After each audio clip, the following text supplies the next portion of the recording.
pessoal, dando início aqui, pegando um pouco esse gancho do que a Patrícia falou, de fato o que a gente observou esse ano foi um retorno daquele período sazonal da bronquiolite, que a gente já é acostumado, né, de março a agosto de todos os anos, mas esse ano foi bastante diferente.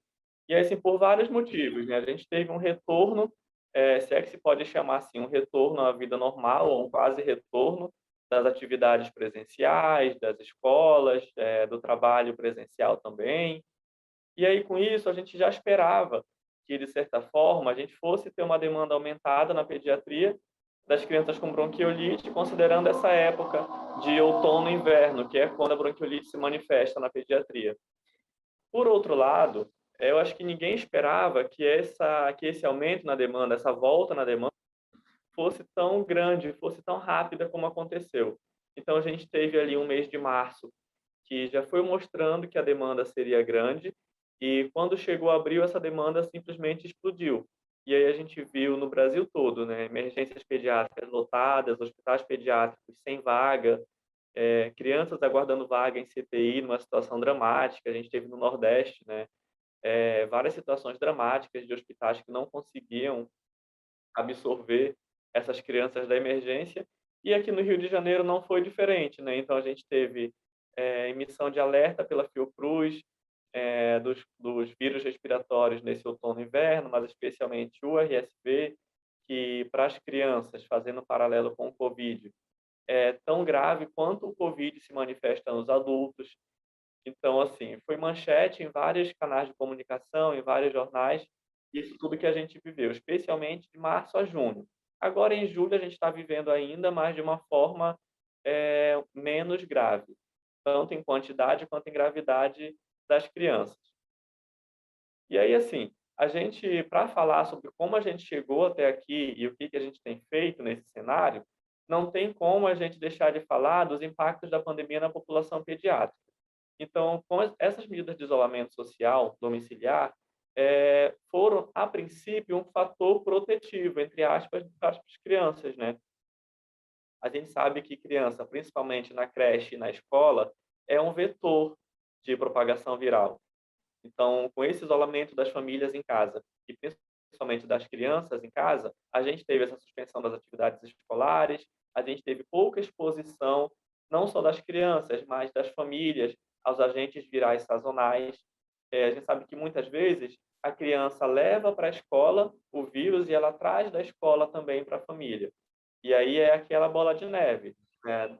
Do irmão passa para o outro irmão, que passa para o pai, para o avô, e a família toda fica infectada. Então, a gente teve essa baixa incidência também de infecção sintomática pelo Covid. Então, as crianças ficaram, a princípio, protegidas dos dois lados, né? Protegidas dessa exposição aos agentes sazonais, principalmente o RSV, e protegidas dessa infecção do Covid também.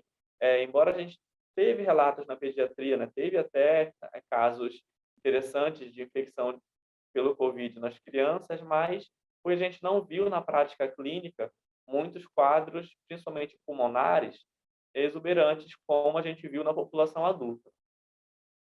E aí, com isso, a gente teve uma redução nessa demanda dos quadros respiratórios na infância, né? Considerando os anos anteriores e considerando tudo que a gente espera da época de outono e inverno com a propagação dos vírus. Esse artigo ele é bem interessante, que ele ilustra muito e traz inúmeros, né? Ele estima quando foi enquanto foi essa redução. Eles fizeram então esse estudo comparando as internações em pronto-socorro, a entrada dessas crianças em pronto-socorro e a internação hospitalar no ano de 2019 e compararam com os anos de 2020, com o ano de 2020. E a conclusão geral, trazendo isso em números para a gente ver como foi importante essa redução na demanda, de 2019 para 2020, eles relataram nessa realidade do estudo uma redução de 70% nas internações em pediatria. Então, isso já mostra para a gente o quanto que essa redução na demanda foi importante e esse número ilustra bem o que a gente viu de fato. Naquele auge da pandemia, a gente viu os setores de pediatria, né, internações, emergências, as moscas. Foi que a gente passou, né, principalmente quem trabalha muito na área hospitalar. E aí a gente teve aquele remanejamento de profissionais para o adulto, para ajudar, aquela mobilização enorme para ajudar, para atuar, né, no Covid adulto, e enquanto a pediatria ficou com uma demanda muito mais baixa do que normalmente seria. E isso não foi só uma realidade brasileira.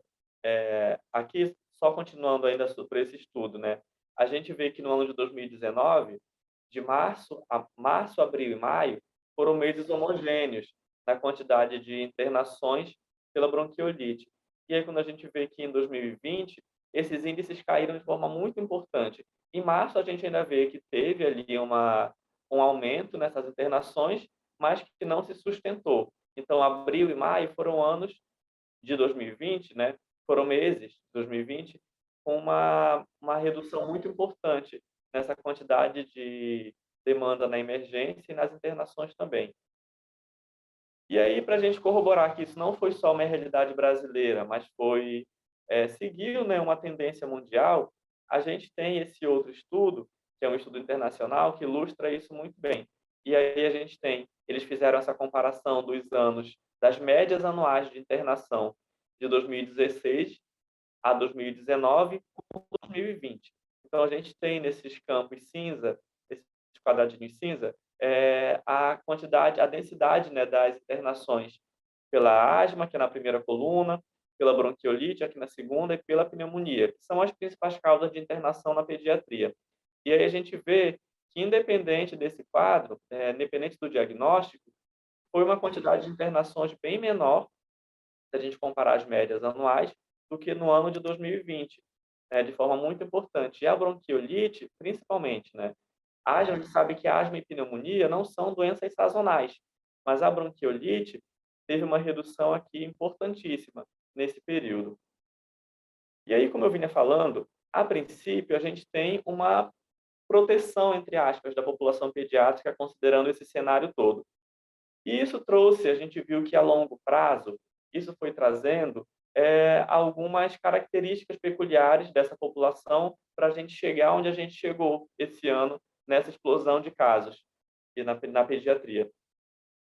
No princípio, né, a redução da propagação viral, e aí a redução importante na incidência desses quadros respiratórios virais, a baixa procura por emergências e por consultas com pediatra. Então, isso aqui foi um fator muito importante, porque não só as famílias pararam de procurar emergências por conta da ausência desses quadros, mas muitas famílias também se abstiveram das consultas de rotina com pediatra. E aí a gente teve, a partir disso, uma queda importante nos índices de vacinação infantil. Muitos estudos estão alertando para isso, que nesses anos de pandemia a vacinação infantil foi bastante falha. No Brasil, então, nem se fala, né? Até porque a gente tem, infelizmente, associado a esses fatores da pandemia, questões de ideologia política, que estão muito em foco, e pessoas desacreditando na vacina, nas vacinas e na ciência. E aí a gente chegou a esse ponto dessa maior predisposição às infecções virais com pouca exposição. Infelizmente, a gente entrou num ciclo ali com as crianças que, no fim desse ciclo, a gente tornou elas mais predisponentes a apresentar esses quadros virais, mesmo com mesmo com baixa exposição aos agentes, né? Então, houve ali uma questão imunológica, a uma amplitude de saúde coletiva nessas crianças, né? De saúde pública mesmo, à medida que a população pediátrica não foi exposta a esses agentes virais e se tornou mais suscetível. Então, em abril de 2022, né, que foi o mês que realmente houve esse boom, no Brasil todo e no Rio de Janeiro a gente viveu isso, a gente pode falar pela nossa realidade aqui no Rio, que a gente viveu no início desse mês, no início do mês de abril, essa explosão dos quadros na pediatria, e não só esse aumento na procura pelas emergências e pelas internações, mas veio com algumas características diferenciadas dos outros anos também. Então, a gente teve bronquiolites graves já nos primeiros dias de sintoma, crianças evoluindo de forma grave muito rápido, a presença de co-infecções também de forma bem importante. A gente teve, a gente sabe que essa época os adenovírus são muito presentes, os parainfluenzas, né, e influenzas, e aí a gente teve também o próprio Covid, né, a gente tem casos de RSV de crianças com Covid também. E aí, com isso, a gente tem observado, né, são observações mais empíricas, mais da prática clínica, mas alguns estudos já estão relatando também. Então, a gente teve, nessas crianças, a gente tem tido, né, um maior tempo em uso de oxigenoterapia, uma maior necessidade de oxigênio, né, maior necessidade de suporte ventilatório e um maior índice de quadros respiratórios recidivantes. Isso, principalmente, é uma coisa que tem acontecido bastante e que já está sendo foco de alguns estudos, né? Principalmente se a gente considerar que a nossa população da bronquiolite, especialmente, ela se concentra de 0 a 2 anos, né? As definições dos estudos, na verdade, de bronquiolite é esse quadro respiratório de viária inferior de 0 a 2 anos. E aí, se a gente considerar que essas crianças, na maior parte das vezes, vão para a creche, vão para a escola e têm irmãos, o que a gente tem visto é que muitas crianças apresentam quadros respiratórios em repetição. Às vezes tem alta do hospital, daqui a 2 semanas, acabam infectando por algum outro agente viral e retornam para a emergência. Isso tem sido bastante comum, porque elas entram realmente naquele ciclo, né, de várias infecções em repetição. Chegando então à nossa realidade lá no Rio de Dó, a gente normalmente, né, em condições comuns, a pediatria lá é organizada a partir da emergência, uma emergência de porta aberta, uma unidade de internação com 20 leitos e uma UTI pediátrica com 7 leitos. E aí, a partir dessa explosão dos casos, desse aumento, a gente sofreu algumas readaptações e chegamos então a uma reorganização, ganhando uma unidade somente para bronquiolite, com 14 leitos. Uma unidade que, na prática, recebe uma assistência de CTI. São leitos monitorizados, é uma equipe fixa dessa unidade, são 2 médicos por plantão, 2 fisioterapeutas por plantão, tanto diurno quanto noturno.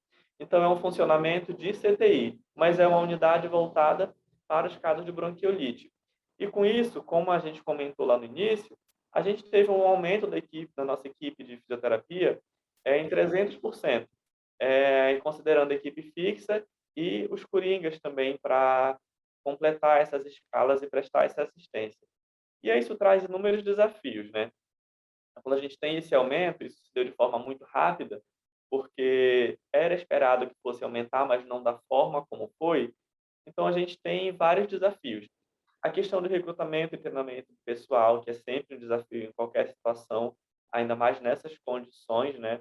A provisão dos recursos e equipamentos, a gente sabe que em qualquer gestão, processo de gestão hospitalar, abrir leitos não é suficiente. E abrir leitos e ter profissional também não é suficiente. A gente trabalha com equipamento, né? A gente trabalha com suporte à vida. Então, assim, a gente precisa pensar que os nossos pacientes são potencialmente graves, que vão precisar de recursos e de equipamentos específicos. Então, a gente tem todos os equipamentos que a enfermagem precisa manusear, que os médicos precisam, e falando da fisioterapia, os inúmeros equipamentos que a gente usa para prestar assistência. A gente precisa dos ventiladores, precisa dos PIPAPs, precisa do material para VNI e uma infinidade de outros materiais. E é isso, a gente precisa ter esse alinhamento a nível de gestão hospitalar e das direções hospitalares para a gente conseguir prover esses recursos, né? Somente ter leitos e profissional não é o suficiente, infelizmente. E com isso a gente tem também que reforçar nossos protocolos clínicos. A gente sabe que da forma como a gente viveu, foi muita gente nova entrando nas equipes, né? Não só fisioterapeutas novos, mas médicos novos na equipe, enfermagem nova na equipe.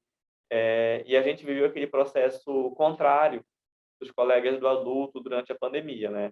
Naquele auge da pandemia, com os CTIs de adulto lotados, nós da pediatria éramos deslocados para ajudar os colegas. E aí hoje tem sido o contrário. Colegas do adulto, colegas que trabalham com adultos, sendo deslocados para a pediatria para auxiliar também nesse processo. E até porque a gente sabe que profissionais com especialização em pediatria são mais escassos no mercado, e principalmente com experiência para atuar em setores com pacientes potencialmente graves. E aí tudo isso requer um esforço para a gente reforçar os protocolos clínicos e continuar produzindo nossos indicadores e as nossas metas baseados em uma assistência de qualidade, que é o nosso principal objetivo, né? A gente está ali para prestar uma assistência de qualidade, mas a gente não pode esquecer que tudo que a gente faz, a gente tem que mostrar através de números, que são os nossos indicadores. Isso tudo faz parte desse processo também. E aí, falando um pouco desses indicadores, quais que a gente tem utilizado de forma geral? A gente fala muito sobre sucesso da VNI, sucesso do alto fluxo, né, que aqui eu vou chamar de SINAF. A gente tem que pensar sempre nas nossas taxas de extubações não planejadas. E a gente vê que são indicadores que envolvem a equipe inteira e alguns deles mais específicos da fisioterapia. Mas, em geral, são multidisciplinares porque a gente está envolvido nesse processo como um todo, né? A gente trabalha, ninguém trabalha sozinho. A gente está trabalhando em equipe o tempo todo. Então, a gente tem as falhas de extubação, a incidência de pneumonia associada à ventilação, as lesões de face por VNI, e esse é um indicador extremamente importante e interessante para a fisioterapia, porque ele fala diretamente sobre o que a gente faz e sobre a nossa expertise em manusear a VNI. A gente tem o tempo em uso do suporte ventilatório, o tempo de internação na UTI e etc. E aí a gente precisa pensar em algumas questões, né? Quando a gente fala, por exemplo, que a nossa equipe triplicou e que a quantidade que a gente abriu uma unidade de 14 leitos somente para bronquiolite, a gente tem que pensar que o perfil da criança internada com bronquiolite é um perfil de criança em suporte ventilatório. É uma criança que, no mínimo, está usando um catéter nasal de baixo fluxo. E uma criança que pode evoluir para VNI, que pode evoluir para o tubo, que demanda tempo para essa assistência, principalmente para uma assistência de qualidade, que demanda muita atenção. Então, assim, a gente precisa falar sobre a relação fisioterapeuta-leito.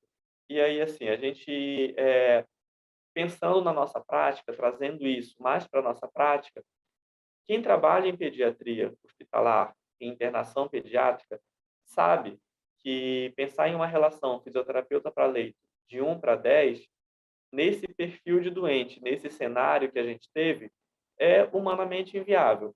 A gente sabe que essa é a recomendação, né, da nossa legislação, de no máximo, né, um fisioterapeuta para cada 10 leitos, mas se a gente pensar que essas crianças, elas estão em suporte ventilatório e quem está na ponta sabe o tempo que a gente leva, às vezes, para ajustar uma interface, para adaptar uma VNI, para colocar um alto fluxo, o tempo que isso demanda e o tempo de atenção que a gente gasta monitorizando o paciente à beira do leito, sabe que é inviável. E a gente precisa pensar nisso. Mas como que a gente mostra, do ponto de vista de gestão hospitalar, que essa relação não nos contempla, pelo menos na pediatria? A gente mostra através dos nossos indicadores. A gente mostra através da qualidade da nossa assistência. A gente mostra, por exemplo, indicando para a direção hospitalar, indicando para a gestão, a quantidade de vezes que a gente entra no leito para atender uma criança que está em VNI contínua, a quantidade de vezes que a gente precisa ir lá ajustar uma interface. Então, assim, a gente sempre precisa pensar que o nosso foco é a qualidade na assistência, mas para a gente mostrar que essa assistência é feita de qualidade, não pode ser às custas de sobrecarga de trabalho, a gente precisa pensar nos indicadores como a nossa forma de mostrar e de legitimar essa luta. Então, assim, a gente tem algumas formas também de mostrar isso e de incentivar, né, quem está na ponta. Então, a gente precisa pensar que o plantão do fim de semana, que é um plantão muitas vezes sem as rotinas presentes, é um plantão que costuma ser sobrecarregado, que esse plantão merece ter um valor diferenciado, que o plantão noturno precisa ter fluxos específicos para diminuir essa demanda, e que a gente precisa ter fluxos para avaliação e atendimento bem definidos. Não só bem definidos entre equipe de fisioterapia, mas bem definidos e acordados com toda a equipe multiprofissional, especialmente, né, medicina e enfermagem, porque é um trabalho em conjunto e se uma equipe está sobrecarregada, todas vão estar. E a gente precisa falar a mesma língua, né? A gente precisa otimizar nossos processos e nossos fluxos, pensando em termos de gestão hospitalar. Então, a nossa realidade hoje no Rio, a gente foi lá atrás, buscou nossos POPs, E para reforçar e atualizar também, né, de acordo com a realidade, a gente sabe que protocolo, ele é um guia para nossa assistência, mas ele não é engessado, né? Nenhum protocolo tem que ser engessado. A gente precisa pensar os protocolos de acordo com a realidade que a gente vive. Até porque o protocolo, para ele acontecer de forma prática, ele precisa ser condizente com a realidade. Então, nosso fluxo hoje para atendimento na emergência, a gente tem basicamente 3 critérios, que já vão abranger a maior parte dos pacientes, porque de fato são os pacientes que vão precisar. Então, a gente, como primeira indicação, tem os pacientes com apresentação clínica compatível com insuficiência respiratória descompensada, que são aqueles pacientes que já entram na emergência com cara de suporte ventilatório claramente descompensados. A gente tem os pacientes com necessidade de oxigênio maior do que 3 litros por minuto, com aumento do trabalho ventilatório e com queda na saturação abaixo de 90%, sem retorno com as condutas de resgate prescritas pela equipe médica. Então, não basta apenas esse paciente ser dependente de oxigênio. Esse paciente tem que ter sido desobstruído nas vias aéreas superiores e tem que ter recebido o resgate de acordo com a prescrição médica. Se após essas condutas ele permaneceu dependente do oxigênio ou com algum aumento do trabalho ventilatório hipoxêmico, aí sim a fisioterapia vai ser acionada para avaliar essa criança. E aí a gente tem como um terceiro item as crianças que necessitam de ventilação invasiva ou não invasiva, que na verdade vai estar embutido ali no primeiro item, né? Já são crianças que de cara a gente vai observar que precisam desse suporte. E aí como que a gente na prática, né, definiu esse fluxo? A primeira pergunta que a gente se faz é se a criança atende a esses critérios que a gente definiu. Se essa criança atende esses critérios, a gente se essa não atende, na verdade, se não tem nenhum desses critérios, essa criança simplesmente não tem indicação de acompanhamento fisioterapêutico. Então, aqui, a gente já exclui uma coisa que acontece muito nas emergências, que são crianças estáveis em ar ambiente, com ausculta limpa, com congestão nasal importante. Congestão nasal não é indicação de fisioterapia. Parece óbvio falar isso, mas não é. A gente sabe que as nossas realidades são diferentes, né? São diferentes de forma nacional e de forma regional também. Então, assim, só por esses 3 itens, a gente já exclui essa criança que precisa apenas de uma desobstrução de via aérea. Se essa criança, por outro lado, apresenta algum desses 3 itens, a gente se faz uma segunda pergunta, né? A equipe da emergência se faz essa pergunta. Essa criança possui obstrução de vias superiores por secreção? Se essa criança não possui obstrução nasal, a gente já aciona a fisioterapia diretamente. Essa equipe da emergência, né, o médico já aciona a fisioterapia para avaliação. Por outro lado, se essa criança apresenta um daqueles 3 sintomas, mas está congesta, tem sinais de congestão nasal importante, de obstrução de vias aéreas por secreção, essa criança então tem que receber uma aspiração e tem que receber as medidas de resgate que o médico vai prescrever. Após esse resgate, após essas medidas, essa criança permanece com os sintomas? Se ela permanecer com os sintomas, a fisioterapia vai ser acionada. Se ela não permanecer com os sintomas, é sinal de que o problema dela era mesmo essa obstrução e que cessou com essas medidas, então a fisioterapia não precisa ser acionada. Então, assim, é uma forma de triar esses pacientes, até para a gente não ficar, entre aspas, perdendo muito tempo triando, fazendo busca ativa dessas crianças na emergência. A gente sabe que alguns lugares já tem o fisioterapeuta específico da emergência, e aí é uma outra forma de funcionamento, né? Aí vai ser mesmo busca ativa e uma outra forma, um outro fluxo para receber essas crianças. Na nossa realidade e na realidade que a gente conhece da maior parte dos hospitais pediátricos, não existe esse fisioterapeuta na emergência. Então, a gente precisa ter fluxos bem definidos para ter uma triagem adequada desses pacientes, até para a gente prestar a atenção que os pacientes mais graves vão merecer. E aí, pensando então na assistência dessa criança, a criança que entrou para esse acompanhamento da fisioterapia, estava na emergência, foi transferida para bronquiolite ou para UTI, enfim. Como que a gente pensa nessa assistência Na bronquiolite, de forma geral, a assistência na bronquiolite, já há muito tempo, é definida basicamente num tripé. E aí num tripé que envolve a hidratação, porque essas crianças evoluem com uma desidratação importante à medida que apresentam a recusa alimentar e o desconforto respiratório pelo acúmulo de secreção. Então, num primeiro tripé, a hidratação, que a equipe médica vai ficar bastante de olho, a desobstrução de vias aéreas e a monitorização e o suporte respiratório. Então, aqui a gente sabe que a fisioterapia está envolvida nesse processo todo. A gente é protagonista na questão da monitorização e do suporte respiratório e faz parte do nosso trabalho, das nossas técnicas, da nossa expertise, promover a desobstrução de vias aéreas superiores também. E aqui já cabe uma reflexão sobre essas crianças. Eh, a gente sabe que o perfil de fisioterapia, os perfis de fisioterapia, são bastante diferentes. E aí cada lugar, enfim, cada hospital, cada equipe vai ter uma forma de abordar essa criança. A gente tem abordagens mais voltadas para o suporte ventilatório, mais abordadas para uma avaliação dinâmica da criança, de oferecendo para a criança o suporte que ela precisa à medida que ela vai evoluindo, e a gente tem abordagens mais intervencionistas, abordagens mais precoces. E aí não quero entrar muito nesse mérito, que isso cabe uma discussão mais longa, isso é muito do perfil de cada unidade. Mas o que a maioria dos estudos preconiza hoje é que a gente tenha uma abordagem dinâmica, ou seja, à medida que a doença vai acontecendo, a gente vai correndo atrás dos sintomas e vai ofertando para a criança o que ela precisa.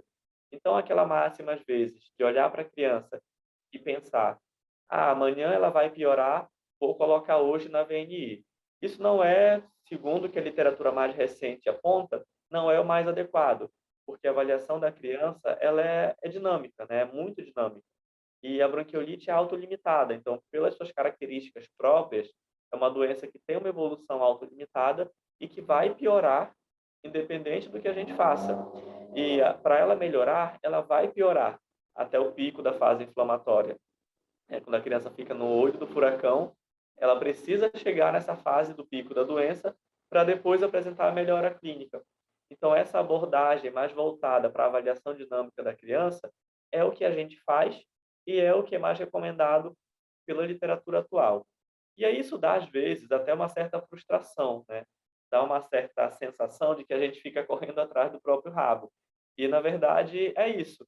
Né? Na bronquiolite é isso. A gente sabe que a doença ela é autolimitada e que ela vai ter ali seu pico de fase inflamatória entre o sexto, a sétimo, oitavo dia de doença, para depois essa criança girar aquela chave mágica e começar a melhorar. Então, nessa fase, enquanto a doença está em curva de piora, a gente sabe que a gente vai correr atrás dos sintomas. E a gente precisa correr atrás desses sintomas para a gente ganhar tempo com a criança para que ela consiga passar por mais 12 horas, por mais 24 horas, sem ser entubada, até que venha a nossa tão esperada fase de melhora desse suporte. E aí, assim, pensando numa criança que está no início da doença, com um quadro leve, ou numa criança que já está no final da doença, que é aquela criança clássica que a gente vê, e que, graças a Deus, é a maioria das crianças, né? São crianças, basicamente, com meleca, com nariz entupido, com secreção para dar e vender. E aí, o que que a gente tem de atuação, né? Que já quem trabalha com pediatria sabe que não tem nada de novo aqui, ninguém está inventando a roda. Até porque na bronquiolite as coisas não têm mudado nos últimos anos, né? É muito bem definido e está sendo muito bem definido o que que funciona e coisas que não funcionam. Então, nessas crianças com quadro leve ou quadro no final da doença, a gente precisa preconizar um processo de orientação da equipe e dos responsáveis, né, principalmente da equipe de enfermagem, que é muito parceiro da gente nesse processo, porque já está lá no final, mas para adiantar a aspiração, a gente sabe que é multiprofissional e a gente sabe que a gente passa no dia a dia com várias situações envolvendo essa questão de quem aspira, chama o físio para aspirar, não chama, chama a enfermeira. Então, assim, a gente passa por ciclos, a gente passa pela orientação, pela discussão, a gente melhora esse processo e daqui a pouco esse processo acontece de novo. Ele é dinâmico, né? A gente tem que sempre estar atento a isso. E isso só acontece quando a gente tem uma equipe que trabalha junto e que é orientada. Não só uma equipe, mas também os responsáveis. E os responsáveis têm que ser parceiros nossos nesse processo. A gente tem que orientar as famílias que mesmo na internação hospitalar, elas têm que lavar o nariz dessa criança. A lavagem nasal para a criança, ela salva vidas, né, exagerando, mas ela pode salvar vidas, porque a obstrução nasal é a principal causa de desconforto na criança, principalmente no recém-nascido, né, no neonato, e no lactente jovem, que não tem respiração bucal. Então, assim, parece uma bobeira, mas é extremamente importante empoderar os pais desse processo. E aí, específico agora da fisioterapia respiratória, né? A gente trabalha com um leque enorme de técnicas de desobstrução brônquica, e aí a gente sabe que na bronquiolite não tem evidência sobre essas técnicas. Na verdade, a revisão mais recente, que eu vou mostrar mais no final, ela chega a comentar de alguma evidência de uso das técnicas de desobstrução brônquica a fluxo lento. E a gente sabe, né, isso faz todo sentido do ponto de vista fisiológico, que turbilhonar fluxo nessas crianças não dá em bons resultados, né? Só piora o quadro de obstrução e leva à hiperinsuflação dinâmica dessas crianças. Isso para finalizar em relação às técnicas, elas são extremamente variáveis, né? E dependem também da questão ideológica de cada equipe, de cada serviço, de cada fisioterapeuta, das linhas de pensamento. A gente sabe que as técnicas atuais mais recomendadas são mesmo a fluxo, e que na bronquiolite parecem ser as técnicas mais adequadas para mobilizar a secreção. A gente precisa pensar na otimização da mecânica ventilatória dessas crianças, nas adaptações biomecânicas que essa criança faz à medida que o processo de hiperinsuflação, de obstrução vai acontecendo e que ela vai se compensando do ponto de vista muscular, músculo-esquelético, para sustentar, né, uma ventilação adequada, para manter uma saturação boa.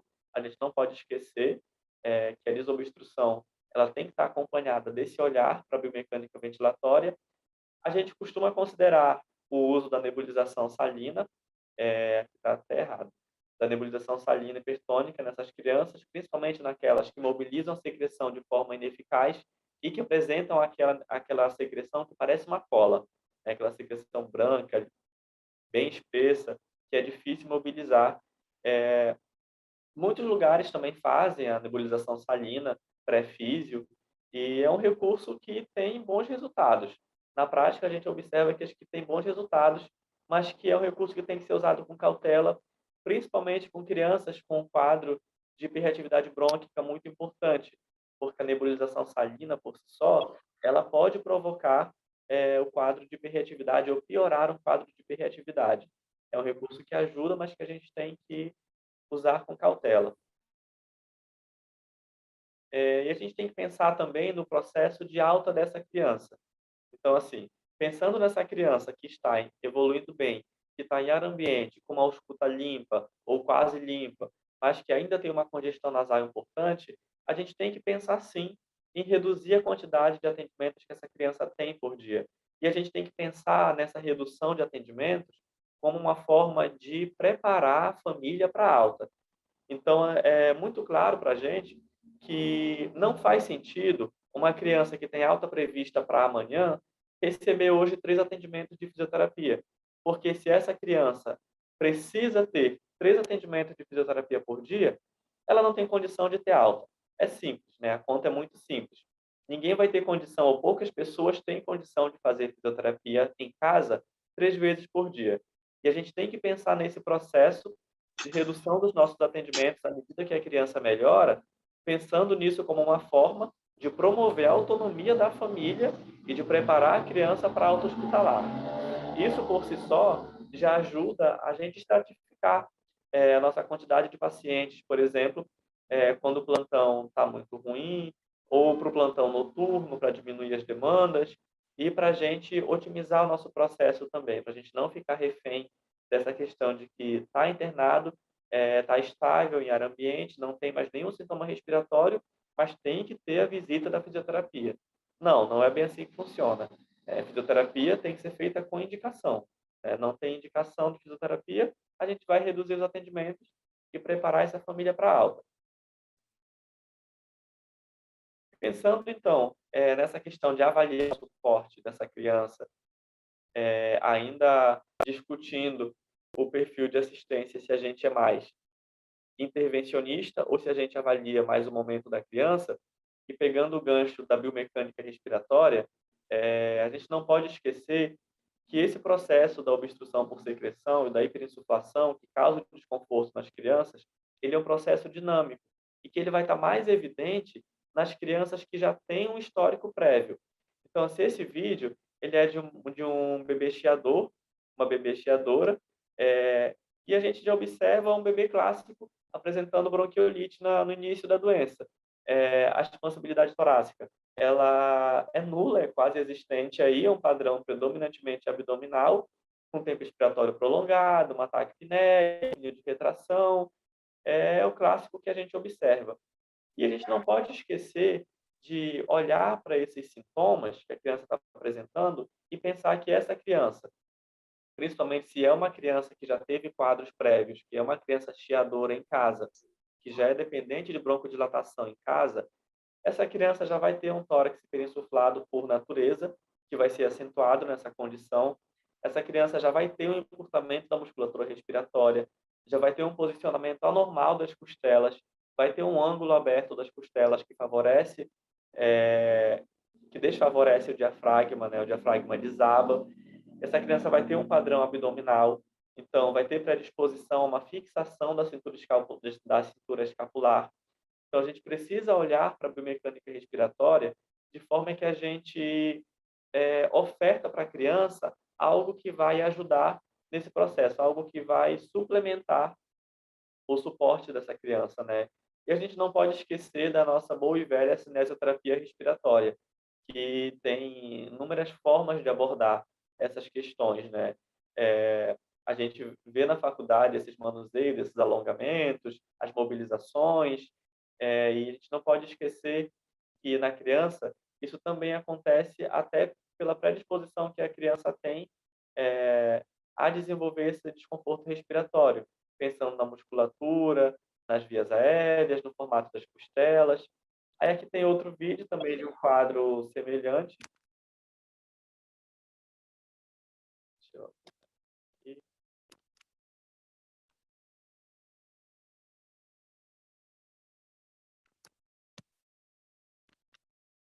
Foi, apareceu.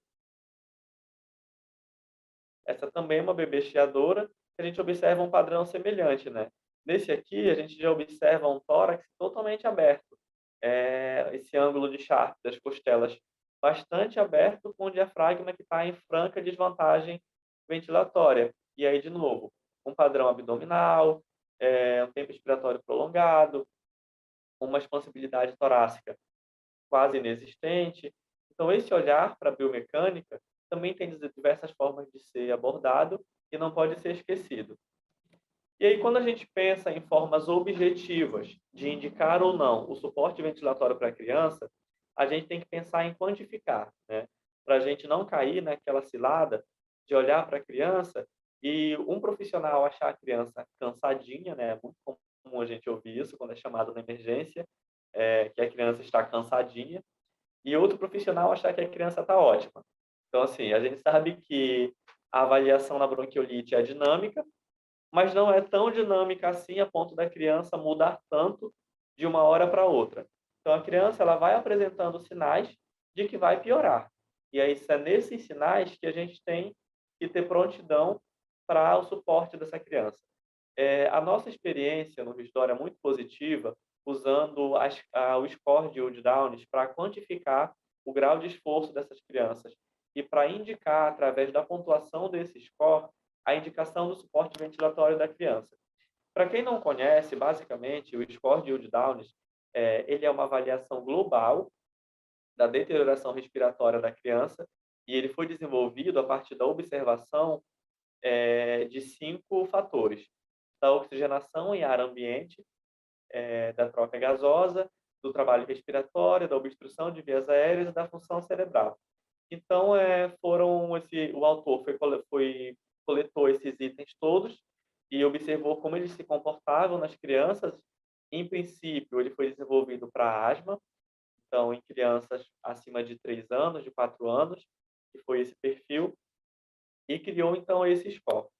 O score que a gente usa, ele é uma adaptação desse score que foi desenvolvido na década de 70. É o score de Wood Downes modificado por Ferrez.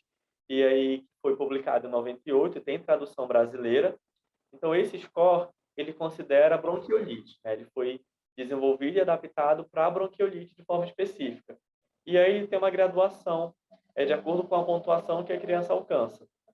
E ele avalia alguns itens, né, como a sibilância, sim ou não, a questão da tiragem, a questão da frequência respiratória, da frequência cardíaca, da ventilação e da presença de cianose.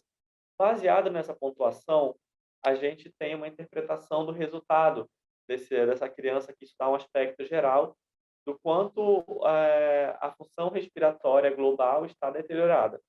É uma pontuação de 1 a 3, a gente tem uma crise leve, um quadro leve, que no nosso protocolo, no Restore, não precisa de suporte ventilatório. De 4 a 7, um quadro moderado, que é quando a gente instala o suporte, quando a gente inicia o suporte, geralmente pelo alto fluxo, ou se a pontuação já for muito alta, a VNI. E se a criança pontuar de 8 a 14, uma crise grave, que provavelmente já é uma criança em franca insuficiência respiratória com necessidade de intubação. Pensando então nesse escalonamento do suporte, aqui de forma bem didática, na nossa prática do dia a dia, o que que a gente observa?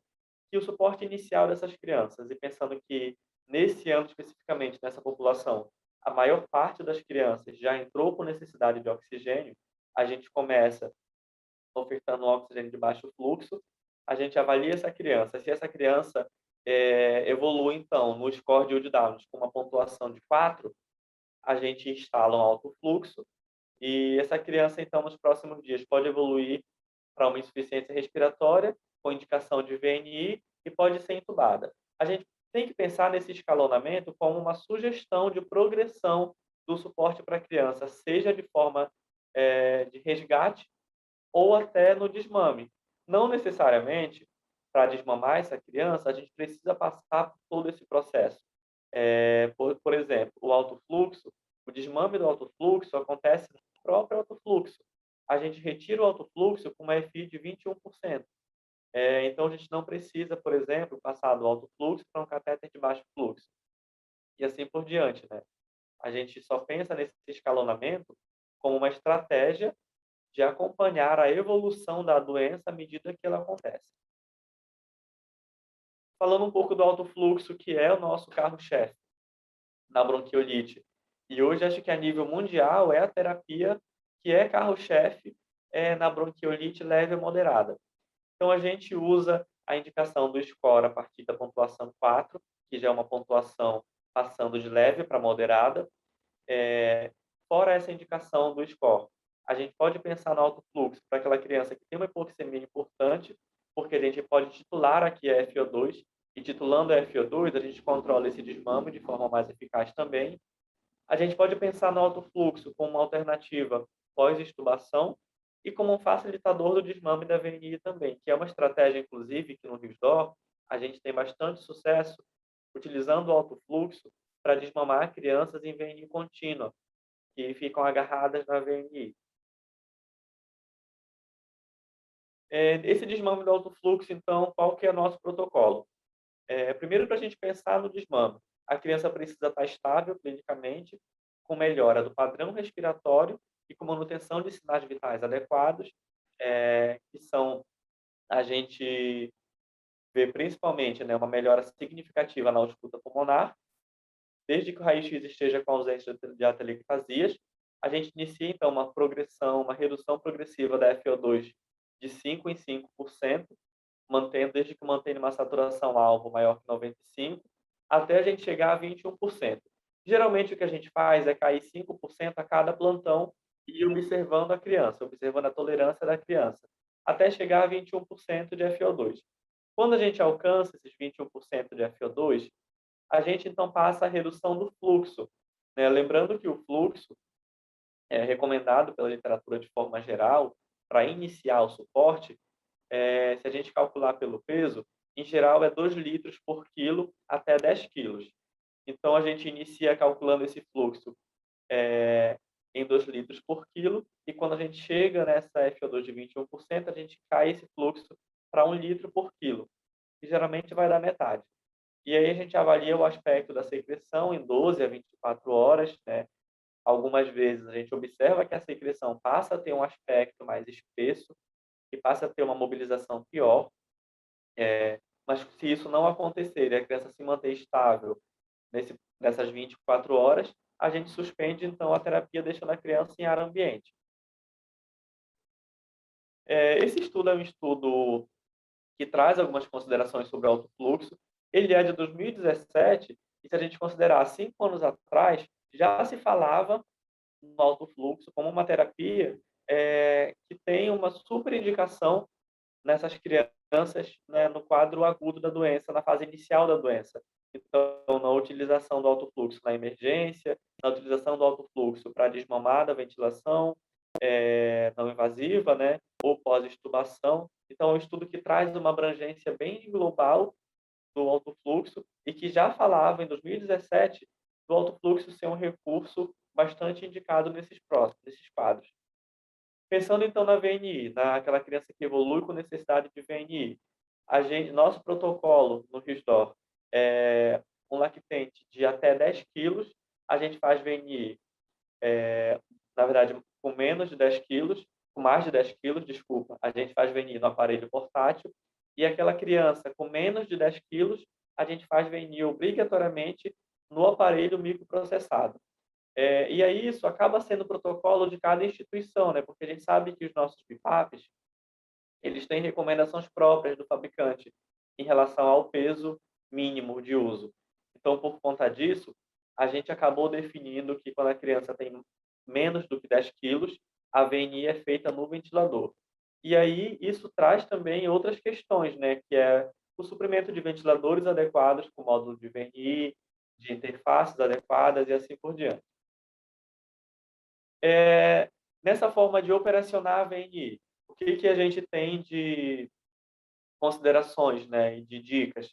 A preferência pelas interfaces faciais totais, que na prática clínica são as interfaces que melhor se adaptam na população de lactentes, a gente sabe disso, ficam muito melhor adaptadas do que a interface nasal, por exemplo. A gente tem uma melhor adaptação das crianças nos modos espontâneos na VNI. A gente tem que objetivar na VNI a ventilação protetora e a gente tem que ficar muito em cima do padrão respiratório, da expansibilidade. Essa criança, às vezes, fica com uma expansibilidade torácica absurda e a gente radiografa e está hiperinsuflada de forma assustadora. Então, a gente tem que tomar cuidado com isso, né? VNI também lesa, parâmetros altos na VNI também são lesivos, a gente tem que ter cuidado com isso. A proteção facial com hidrocoloide é um item básico de qualquer criança que faz VNI. A gente avalia a necessidade de sedação, né, o famoso Precedex, que salva a nossa vida para adaptar a VNI, que acaba sendo também bastante importante. E algo que a gente tem lá como protocolo, que a gente insiste e que dá muito certo, naqueles casos de VNI contínua, por mais de 48 horas, quando a gente não consegue tirar a criança por nada da VNI, uma criança que piora o padrão, que desatura, aquela criança em cima do muro, entre a VNI e o tubo, a gente obrigatoriamente começa a fazer descanso de face no alto fluxo, pensando no alto fluxo como um escalonamento de suporte, que vai dar um suporte que não é um suporte ventilatório como a VNI, mas dá algum suporte para a criança se manter num período qualquer fora da máscara, fazendo um descanso de face. E isso é muito importante, né? É importante para a gente prevenir lesão de face, é importante para a gente dar um período para a criança em que ela vai provavelmente se acalmar, porque a gente sabe que a maioria dos bebês ficam agitados na VNI, então isso é super importante e dá muito certo. E a gente tem sorte de ter esse recurso disponível e a nossa utilização do alto fluxo para fazer esse desmame lento da VNI é bastante positiva. E aí nessa criança então, que está na VNI, que está intercalando VNI com alto fluxo, não tem muito segredo no que fazer, né? Não existe uma fórmula mágica para a criança melhorar. Acaba sendo ganhar tempo e ter paciência. A gente sabe que a nossa abordagem de fisioterapia, de forma geral, nessa criança com bronquiolite, ela tem como objetivo ganhar tempo. A gente melhora a criança por um período, a criança fica melhor imediatamente a fisioterapia, a gente observa isso, né, que a criança é uma antes da fisioterapia e é totalmente diferente depois da fisioterapia. Mas isso a gente está ganhando tempo. É importante a gente ter em mente que, com isso, a gente não está interrompendo o ciclo natural da doença. A doença vai continuar evoluindo, essa criança melhorou agora, mas daqui a 2 horas, a 3 horas, ela vai continuar entupida de secreção, vai voltar a ficar cansada, mas a gente ganhou tempo. A gente ganha tempo para essa criança descansar, para essa criança dormir ou conseguir se alimentar, e com isso a gente ganha tempo para essa criança passar da fase pior da doença e daqui a pouco chegar na fase de melhora sem precisar ter sido entubada, por exemplo. Tempo e paciência. E aí a gente tem algumas coisas para a gente ficar de olho nesse processo, né? A monitorização é contínua, a gente sabe que o nosso tempo gasto à beira do leito, ele é um tempo grande, porque a gente observa essas crianças de perto. Criança em VNI, a gente leva nas costas, né? A gente pode falar de forma bem clara que criança em suporte, bebê em suporte ventilatório, a fisioterapia carrega nas costas. Então, a gente gasta tempo monitorizando, a gente precisa pensar em ter uma tolerância ao padrão respiratório, que ele não diz tudo sobre a criança, né? A criança é um global. Se essa criança tem um padrão respiratório alterado, mesmo na VNI, mas tem, por exemplo, um sensório completamente normal e um padrão hemodinâmico adequado, essa criança não tem necessidade nenhuma de ser entubada, por exemplo, desde que esteja mantendo trocas gasosas adequadas e uma ventilação boa. Então, a gente tem que ter uma certa tolerância ao padrão respiratório. A gente tem que pensar no acolhimento dessa família, né? Acho que todo mundo que instala uma VN na criança vê como a família fica assustada, até porque as famílias sabem, né, vão pesquisar e assim, a gente tem que falar também. Elas sabem que o próximo suporte depois da VNI é o tubo, e o tubo é uma coisa assustadora para qualquer família. A gente precisa acolher essa família, a gente precisa deixar essa criança quieta, que essa criança precisa ficar em mínimo manuseio, né? A criança agitada, ela não vai responder a nenhuma terapia. E aquela criança a gente não pode ficar mexendo o tempo todo e manuseando todo mundo um atrás do outro. Então, uma criança que, de preferência, a equipe, se tem que fazer algum procedimento, entra junto, faz tudo junto e rápido, de forma pontual, para a gente posicionar a criança, deixar a criança confortável e o mais calma possível para receber essa terapia de forma adequada. A gente faz vários ajustes finos também nesse processo dinâmico, no leito, na ventilação, no ajuste de interface. Embora a gente saiba que, na prática, a gente precisa ter uma equipe que é parceira nesse processo, uma equipe que saiba o básico sobre ajustar uma VNI, sobre colocar uma máscara que soltou da criança, a gente também sabe, por outro lado, que ninguém faz isso melhor do que a gente, né? Então, esses ajustes finos, o nosso olhar sobre esses ajustes finos que às vezes são determinantes para a criança responder à terapia, eles são nossos, não tem jeito. E a gente precisa pensar em medidas de conforto para essa criança, às vezes conter, deixar no colo, fazer aquele rolinho que o bebê gosta, são medidas básicas do nosso dia a dia que fazem total diferença nesse processo enquanto a gente ganha tempo para essa criança melhorar. Pensando então nas crianças que acabam evoluindo para a ventilação invasiva, a gente tem crianças que falham na VNI, né, ou crianças que já chegam na emergência numa insuficiência respiratória grave. O nosso modo de escolha, quando a criança é entubada, é o PRVC para iniciar a ventilação dessas crianças, controlando o volume, tendo um volume alvo, objetivando a ventilação protetora. Os nossos ajustes são sempre guiados pela mecânica pulmonar e pela gasometria arterial.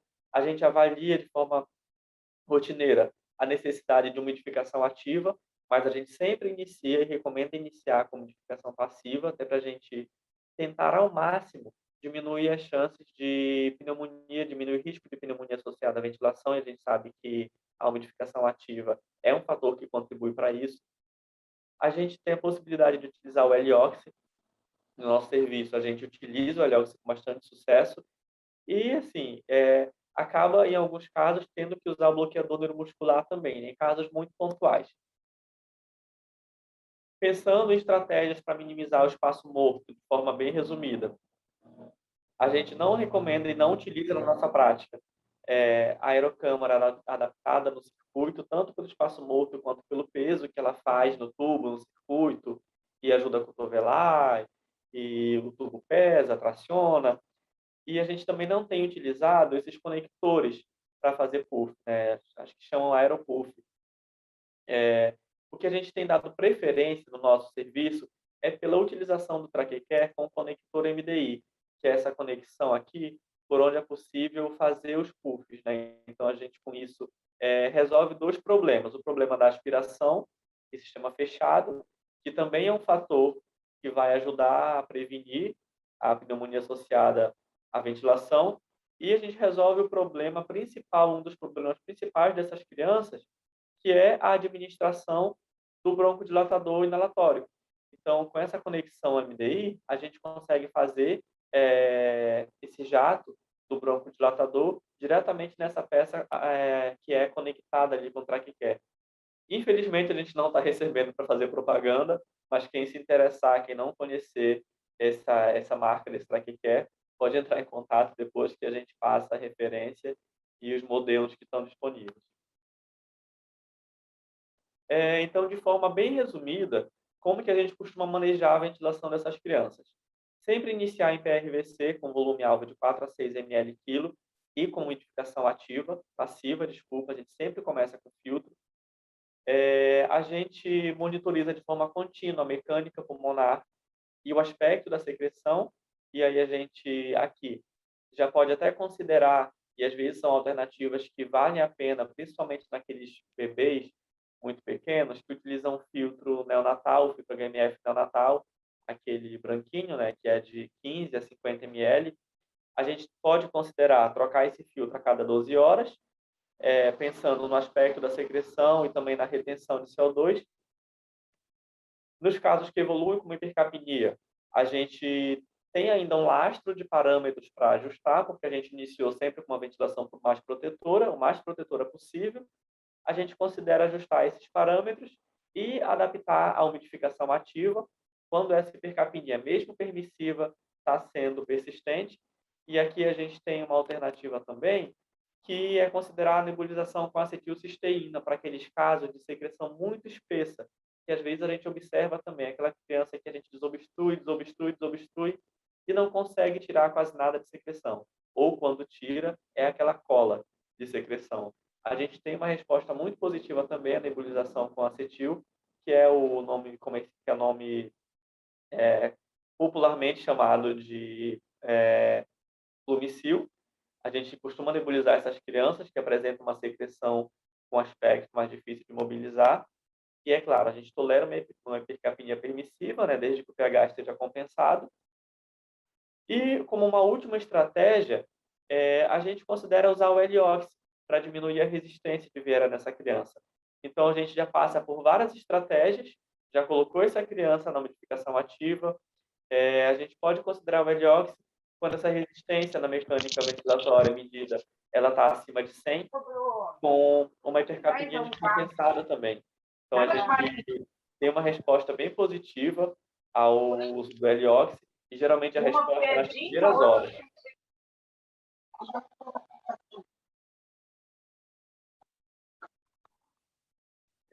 Continuando então.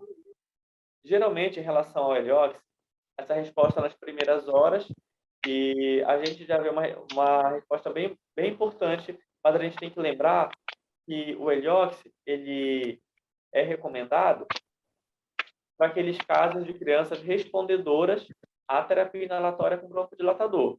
A gente tem que pensar no Heliox como um condutor da via aérea, né, que diminui a resistência e vai levar essa medicação inalatória até as vias aéreas mais distais. Então, a gente pensa nele como um condutor. Se essa criança previamente já não era respondedora do broncodilatador, como a gente sabe que muitas bronquiolites não são respondedoras, essa criança dificilmente vai responder ao Heliox. E por último, quando a gente tem uma um CO2 adequado, um PaCO2 adequado e uma diminuição da resistência na mecânica, a gente não pode pensar em retirar o helióxido e se a pressão de pico no IPRVC tiver igual ou menor a 20, a gente passar essa criança para PCV para progredir, então, esse desmame da ventilação. Então, basicamente é isso. A gente costuma utilizar muito no pós-extubação, a gente reserva a VNI basicamente para aquelas crianças que foram bloqueadas e que tiveram um tempo maior de ventilação do que o normal. Nossa média de ventilação numa criança que não usou bloqueador e que não evolui com uma pneumonia, com complicações, é de 5, 6 dias de ventilação.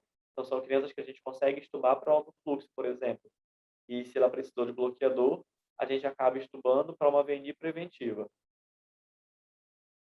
O Heliox ele é sustentado, as evidências do Heliox são sustentadas por várias referências atuais, e ele é um recurso que é bastante falado atualmente para asma, para bronquiolite, e nós temos a sorte de ter disponível esse recurso e de ter uma boa resposta para os nossos quadros de bronquiolite. Falando um pouco do nosso perfil, né? Como que a gente viu o perfil dessas crianças esse ano?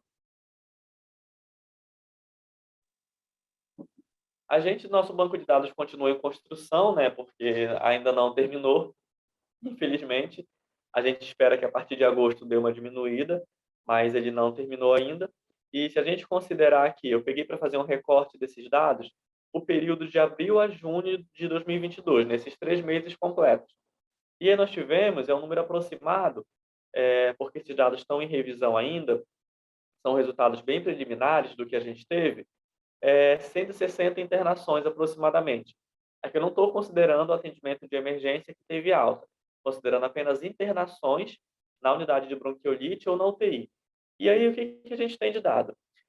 A nossa idade mediana foi de 4 meses, com intervalo de 1 mês até 24 meses, né? A gente usou como recorte para esses dados 24 meses, que é a definição de bronquiolite na maioria das literaturas.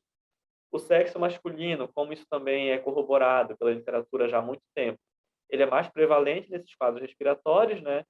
No nosso perfil, a incidência dos meninos foi de 65%, o peso mediano foi 6,5 quilos, então, por aqui a gente já observa que, pela idade e pelo peso, a maior parte da VNI que a gente faz é no ventilador, isso já é um dado bem importante, que fala muito desse trabalho que a gente tem, e desse cuidado que a gente tem no manejo da VNI, porque são crianças que, na maioria das vezes, fazem VNI no ventilador. A gente tem uma média de dias de internação de 6 a 7 dias. A incidência da infecção pelo RSV foi 45%, e se a gente considerar até estudos internacionais, ela varia de 40% a 60%, como agente causador da bronquiolite. A avaliação do dia de doença na admissão era super importante, né? Às vezes a gente ignora o dia em que a criança começou a apresentar sintomas, mas a gente colhe esse dado com frequência e a gente atualiza todos os dias, né? Tanto o dia de doença quanto o score de Wood Downs que a gente avalia para indicar a necessidade ou não do alto fluxo, a gente avalia esse score todos os dias na nossa rotina, porque é um meio da gente acompanhar a doença de forma a pensar no prognóstico dela.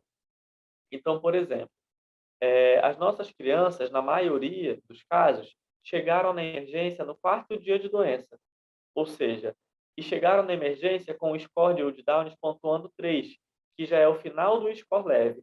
Então, isso indica que são crianças mais graves, que são crianças que vão entrar naquela curva de piora, que se inicia geralmente no quinto dia, quando tudo piora, a secreção piora, o desconforto piora, e são crianças que vão pontuar mais no alto fluxo nos próximos dias. Então, isso dá para a gente ter noção do dia de doença que a criança está e do quanto ela pontua no score que a gente utiliza, dá para a gente uma noção de que essa criança, talvez, daqui a 2 dias, esteja na VNI. Talvez essa criança, que já entrou na emergência no quarto dia, e já precisou de VNI no quarto dia de doença, é quase certeza que essa criança, no 7º dia de doença, vai estar entubada. Então, assim, pelo que a gente vê na nossa prática, é dessa forma que essa avaliação dinâmica ajuda a gente a pensar, a programar esse suporte da criança, né? A tentar se antecipar aquilo que vai acontecer na evolução do quadro clínico dela. O suporte na admissão, como que ficou a nossa distribuição desse suporte? Então, dessas internações todas que a gente teve nesses 3 meses, as crianças que foram admitidas em área ambiente foi 11% daquele total. O O2 de baixo fluxo foi a maioria, né? Até porque isso é condizente com o dia de doença, que é o estágio inicial da doença, e com o score, que foi um score mediano de 3, que é um score que não indica o fluxo. O alto fluxo na emergência, a gente foi instalado em 23% dessas crianças. A VNI aqui, e salientando, né, aqui é a VNI de resgate, né, VNI para resgatar, dado o desconforto da insuficiência respiratória. Foi adaptada em 10% dessas crianças, e a gente tem alguns casos de intubação na emergência, aqueles casos que ocorre uma demora para se reconhecer os sinais da criança e levar a criança para a emergência, né? A gente sabe que tudo isso foi efeito da pandemia, muitas famílias demoram para procurar uma consulta, demoram para levar no hospital, até por medo de infecção. A gente tem alguns casos de intubação na emergência, mas foi menos do que 1%. E como que essas crianças evoluem, então? O que que a gente observa de evolução? Daquelas crianças que foram admitidas em área ambiente, 40%, ou seja, quase metade dessas crianças evoluem para SINAF, evoluem para alto fluxo em 24 horas. Essas crianças passam em 24 horas de um score 3, que é um score leve, para um score 4 de doença, que é um score moderado. Então, elas evoluem com necessidade do alto fluxo em 24 horas. Já aquelas crianças que estão em uso do O2 de baixo fluxo, 38% acabam evoluindo para o alto fluxo em 48 horas, com pontuações no score de 4, de 5, e um número também significativo dessas crianças acaba evoluindo para a VNI em 24 horas, já com um score de 6, de 7, que já é de moderado para grave. Então, isso dá para a gente uma noção de como essa evolução da doença, ela diz o que a gente tem que fazer, né? Ela mostra para a gente como que a gente vai correr atrás desses sintomas. E ter essa noção, através de números, é importante porque ajuda a gente a se programar nesse suporte. A gente chegou a ter, por exemplo, acho que na pior semana que a gente viveu, desse caos todo, a gente chegou a ter 4 pacientes entubados e 8 em VNIs, considerando CTI mais a unidade de bronquiolite, sem contar os autofluxos, que eram inúmeros. Então, assim, pensando numa unidade de 14 leitos, em que 8 estão em VNI, é um quadro bastante difícil para administrar, né? Porque a gente sabe que a gente fica sobrecarregado, não tem jeito. A VNI de resgate, então, aqueles 10% do total de casos que é adaptada a VNI de resgate na emergência, 30% acabam evoluindo para ar ambiente ou catéter nasal em média de 3 dias, acabam utilizando de 2 a 3 dias de VNI e evoluem para a retirada desse suporte. Mas um número muito importante aqui, 60% dessas VNIs de resgate acaba se prolongando para uma média de 5 dias. E aí é nessas crianças que acabam ficando na VNI mais do que 48 horas de forma contínua, que a gente utiliza o alto fluxo para fazer esse desmame, né? A gente sabe que na pediatria a gente leva a palavra desmame bastante a sério, né? É um processo gradual mesmo. A gente não faz retirada, a gente faz desmame. Então, essas crianças que ficam mais agarradas, e são essas crianças aqui que a gente salva do tubo. A gente sabe que uma interface mal ajustada leva à falha da terapia. Uma criança que não está bem adaptada com ajustes finos da ventilação, que está assincrônica, ela vai falhar na VNI. Uma criança muito agitada, que não está com uma boa dose do Precedex, por exemplo, não vai aceitar a VNI, vai cansar e vai falhar. Então, é aqui nesse público que a gente, de fato, segura essas crianças e evita a intubação. E a gente tem uma falha da VNI nesses casos de 10%, um número muito baixo. Nosso total de TOTs, considerando não só as admissões na emergência, mas todas as crianças que a gente teve, todos os suportes, foi de 6%, com uma mediana de 6 dias, né, de ventilação, de 5 a 6 dias de ventilação. E pensando um pouco naqueles indicadores que a gente utiliza, né? A gente, desse público, como resultado preliminar, a gente teve um sucesso da VNI de 90%, que é um sucesso da VNI alto, se a gente comparar vários estudos nacionais e internacionais, que variam em torno de 70, de 75 a 80. A nossa taxa aqui é bastante alta. Extubações planejadas a gente não teve nesse período. Falha de extubação tivemos uma só, que foi por conta de obstrução alta. Nossa incidência de pneumonia associada à ventilação também foi 0, e de lesão de face por VNI foi 0. E aqui quero chamar a atenção, principalmente, ao indicador de lesão de face por VNI, que é um problema sério, né?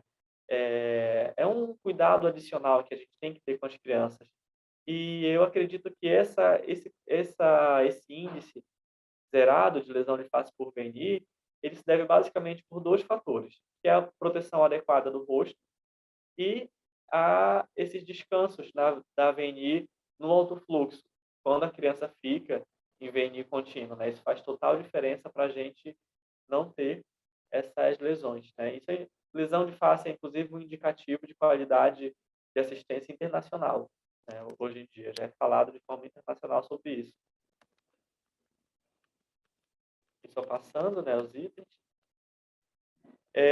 Para finalizar, para a gente comparar um pouco, né, do que a gente faz na prática, a gente sabe que a gente tem que ser realista. Existe o mundo ideal, existe aquilo que é possível fazer e existe o que a gente consegue fazer na medida do possível.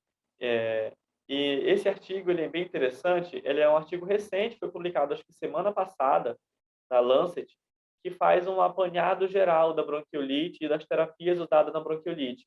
E faz algumas pontuações interessantes. Nada muito novo, tudo que ele fala já é um pouco conhecido, mas tem algumas pontuações interessantes para a gente discutir. Então, eu separei algumas coisas que eu achei bem interessantes aqui. Ele cita, né, que de 60% a 80% dos casos das bronquiolites mundialmente são causadas pelo RSV. O diagnóstico continua essencialmente clínico, né, isso não muda. A bronquiolite é uma doença com diagnóstico clínico mesmo, né, sintomas e raio-x. Ele discute muito aquela questão que eu comentei no início, da abordagem terapêutica, né? Qual que é a abordagem mais válida?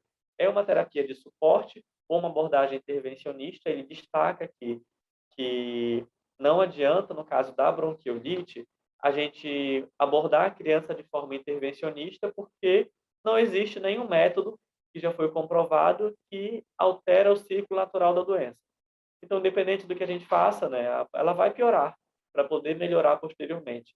Então, essa intervenção precoce não é recomendada, né? De fato, a gente tem que correr atrás da criança à medida que ela apresenta os sintomas e apresenta as indicações de suporte. E aí algumas coisas interessantes, né, que ele aponta aqui. Por exemplo, fala da utilização da salina hipertônica, que é recomendada em alguns estudos, a questão dos antibióticos também, que nenhum desses estudos que ele cita na revisão recomenda. A questão da aspiração, que na maioria dos casos ela é aconselhada quando o acúmulo de secreção prejudica a alimentação. Então, eles não falam em aspiração de forma regular, por exemplo, aspiração de 3 em 3 horas, de 6 em 6 horas, essas loucuras que a gente vê por aí, mas ele dá bastante ênfase de que ela tem que ser realizada se a obstrução por secreção estiver atrapalhando a alimentação da criança, que consequentemente vai atrapalhar a hidratação dessa criança. E aí aqui é bem interessante, né, sobre fisioterapia torácica. A gente sabe que essa definição de fisioterapia torácica, né, ela é mundialmente ela é diferente, né? Ela difere mundialmente. A gente tem um perfil de fisioterapia respiratória que é bastante divergente, não só a nível regional, mas nacional e principalmente mundial. Então, alguns países têm a figura do terapeuta respiratório, que utiliza algumas técnicas também. Então, os estudos em geral não recomendam, né? Isso é bem interessante a gente observar isso. Nenhum dos estudos aqui recomendou a abordagem de fisioterapia torácica ou respiratória, como queira chamar, na bronquiolite. Não existe evidência de que a abordagem de fisioterapia respiratória interrompe o ciclo natural da doença, né? É isso que ele quer dizer, que não existe nenhuma técnica, nenhum recurso, nenhum método que foi comprovado que interrompe o ciclo natural da doença. E aqui ele até fala de uma diferenciação em relação à técnica, que ele cita em algum momento do artigo que as técnicas a fluxo lento apresentam alguma evidência. Então, é provável que nos próximos anos, a gente pesquisando melhor isso, chegue a ter um nível de evidência melhor das técnicas que a gente usa com as técnicas que utilizam fluxo lento aqui. E quando eles falam também em que não é recomendado, é basicamente estar se referindo a técnicas mais convencionais, né, mais antigas, como vibração, percussão, tapotagem, e técnicas de fluxo rápido, que sabidamente pioram a obstrução e a hiperexplosão dinâmica nessas crianças. Mas é interessante ver, né, que na revisão mais atual, a fisioterapia respiratória não é citada, mas na clínica, e a gente sabe que a clínica é soberana, a gente sabe melhor do que ninguém que o que a gente faz vai muito além de aplicar técnicas desobstrutivas, né? O nosso papel no gerenciamento do suporte dessas crianças só a gente faz, ninguém faz igual a gente. Aí, continuando algumas coisas interessantes aqui. A suplementação de oxigênio. Os estudos são unânimes de que aquela máxima que a gente sempre utiliza, né? O2 para conforto não existe, O2 trata hipoxemia, O2 não trata desconforto respiratório, então tem que ser usado quando a criança tem indicação. E é quase uma unanimidade aqui nos estudos suplementar O2 nas crianças, nas que mantém uma saturação abaixo de 92%. Alguns até falam em 90%, mas a maioria fala em criança com saturação entre 90% e 92%, suplementar oxigênio. A umidificação de vias aéreas também e a utilização do alto fluxo ainda é um pouco controverso, alguns estudos recomendam, mas a gente sabe que o alto fluxo é uma terapia relativamente nova. Há 10 anos atrás não se falava sobre isso, né? Ele entrou mais em evidência de 5 anos para cá e no Brasil, nos últimos anos, é que ganhou realmente uma utilização em grande escala. Então, as evidências vão ser escassas mesmo e vão ser divergentes. E aí esse artigo até sugere um fluxograma em relação ao suporte dessa criança. E é bem interessante, até servir como modelo mesmo para a gente adaptar de acordo com a nossa realidade, né? Para a gente utilizar o que a evidência mais atual traz sobre isso e adaptar isso com a nossa realidade. Então, uma criança admitida na emergência com bronquiolite, a gente tem que pensar se essa criança, né, ela recebe os cuidados, né, a hidratação na emergência, se essa criança tem hipoxemia, se ela tiver hipoxemia, se está acompanhada de esforço respiratório, e aí se ela tiver acompanhada de esforço respiratório, essa criança tem que ser encaminhada para uma UTI, tem que ser avaliada de forma objetiva para a necessidade de suporte, ser encaminhada para o setor responsável. E, por outro lado, essa criança que tem hipoxemia, mas que não tem desconforto, que é simplesmente hipoxêmica, a gente institui a terapia de O2 suplementar e aí a gente vai avaliar se essa criança respondeu. Se essa criança respondeu, a gente já inicia a titulação do desmame. Se ela não respondeu, a gente pode pensar na terapia de alto fluxo e se a terapia de alto fluxo não responder, pensar nos suportes mais avançados. Então, ela é basicamente o que aquela pirâmide da estratificação do suporte que eu mostrei no início diz para a gente, né? É um modelo básico que eu acho bem bacana da gente usar como base para adaptar aos nossos protocolos em cada instituição. E aí, assim, a gente, de forma geral, né, esse artigo fala que não tem evidências de terapia nenhuma que mude o curso natural da doença, de que as técnicas de fisioterapia são muito variáveis entre os estudos, então, até por isso é difícil saber o que tem evidência e o que não tem. Alguma evidência de melhora no score de gravidade com técnicas de fluxo lento, né, que foi o que eu comentei, e eles recomendam, o estudo recomenda, fala, cita até isso de forma bem bacana, de recomendar a fisioterapia respiratória, as técnicas de fisioterapia respiratória, técnicas desobstrutivas, principalmente para os casos de bronquiolite associada à comorbidade. Então, crianças com doença neuromuscular, crianças com muito atraso de desenvolvimento, hipotônicas, são crianças que, por terem um fator associado de gravidade, vão se beneficiar dessas técnicas de desobstrução brônquica da fisioterapia. Então, de forma geral, o que a gente pode concluir, né, do que a gente tem de evidência com o que a gente faz na prática? O que a gente, quando a gente pensa na fisioterapia, a gente tem que pensar no suporte, que a gente proporciona a avaliação e a monitorização respiratória dessa criança de forma contínua, e talvez a gente seja profissional que vai ver a criança piorando, que vai ver mais de perto a criança piorando, que vai indicar mais precocemente o suporte que ela precisa, pontual. A gente vai ter, claro, né, um protagonismo na desobstrução de vias aéreas e no gerenciamento desse suporte. Então, é preciso a gente pensar nisso, até comparando com essa evidência que o artigo trouxe, né, de não recomendar as técnicas desobstrutivas, a gente faz muito mais do que isso, né? É óbvio que a gente faz muito mais do que isso. Quem está na prática sabe muito bem que o nosso papel é muito maior dentro desse contexto. Mas, por outro lado, a gente precisa transformar as nossas experiências em evidências. E aí a gente só faz isso quando a gente tem indicadores, quando a gente tem indicativos do que a gente faz, quando a gente escreve sobre o que a gente faz e publica. Então, quem sabe, daqui a 10 anos, vai sair uma nova revisão mostrando em números que a nossa presença no cuidado dessas crianças vai reduzir o tempo de internação, reduz a necessidade de ventilação mecânica, reduz o tempo de internação, como a gente sabe que na prática reduz, né? Mas para a gente ter isso de forma mais robusta, é preciso escrever, né? A gente tem que transformar isso em evidência. Quero agradecer, então, a presença de todos. Acho que eu falei bastante, né? A gente vai abrir um pouco agora para quem quiser compartilhar a experiência ou dividir alguma ideia e perguntar alguma coisa também. Mas desde já agradeço a presença de todos aqui, agradeço a Patrícia, que viabilizou tudo isso.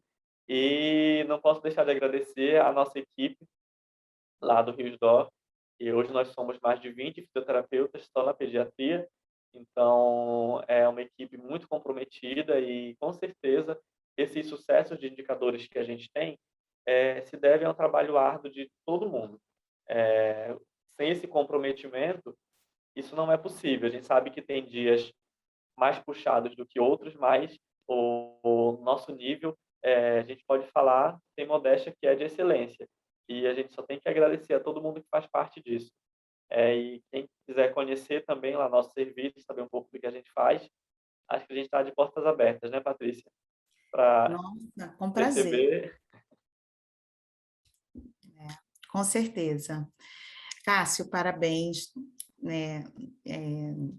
A gente tem noção disso na prática. Você não falou da alta frequência, mas ainda vemos isso também. E a gente vê no dia a dia o resultado, né? A qualidade percebida através dos familiares que saem do hospital e registram isso nos formulários, mas, sobretudo, a diferença que a fisioterapia faz. Eu acho que a grande mensagem que a gente deixa aqui é que, nesses tempos de bronquiolite, fisioterapia é sinônimo de sucesso. Né? Não tem como você não ampliar a equipe, não investir nela, não capacitar. E o hospital que tem essa visão, ele é um hospital diferenciado, não tenha dúvidas, porque é o que a gente vê na prática desde a transformação. E tudo isso, gente, só é possível porque toda assistência ela é transformada em números, e os números é o que a gente tem, né, para mostrar e comprovar o que a gente chama de efetividade, porque o que a gente quer é um desfecho favorável, né, que a criança gire logo que ela complique menos e que vá de alta rápido com menos, né, intercorrências, problemas possíveis. E assim, a fisioterapia ela entra dentro desse papel de uma forma assim importantíssima. Eu me lembro de uma frase que quando estava para ampliar os leitos, todo mundo olhou assim: a fisioterapia está pronta? Era quarta-feira de cinzas, né? Quarta-feira de cinza não, era quarta-feira que antecedia a Semana Santa. Eu olhei para um lado, olhei para o outro, claro que tá. E aí eu escutei de volta, assim, porque sem fisioterapia a gente não consegue ampliar os leitos. Não estava pronto, minha gente, mas missão dada, né? Em tempo recorde, questão de gestão mesmo, de recursos humanos, a gente consegue mobilizar e montar equipes que a gente chama assistenciais para dar conta dessa forma de contingência para essa ampliação do leito, que inicialmente de 7 virou 14, virou 21, fora a emergência e a rotatividade. Então, é tudo junto que faz esse sucesso. A gestão e o registro dos dados, eles entram somando, né, com a qualidade técnica. E voltando a falar, registrem os seus números, porque isso, eles são fundamentais para as conquistas de vocês dentro do hospital.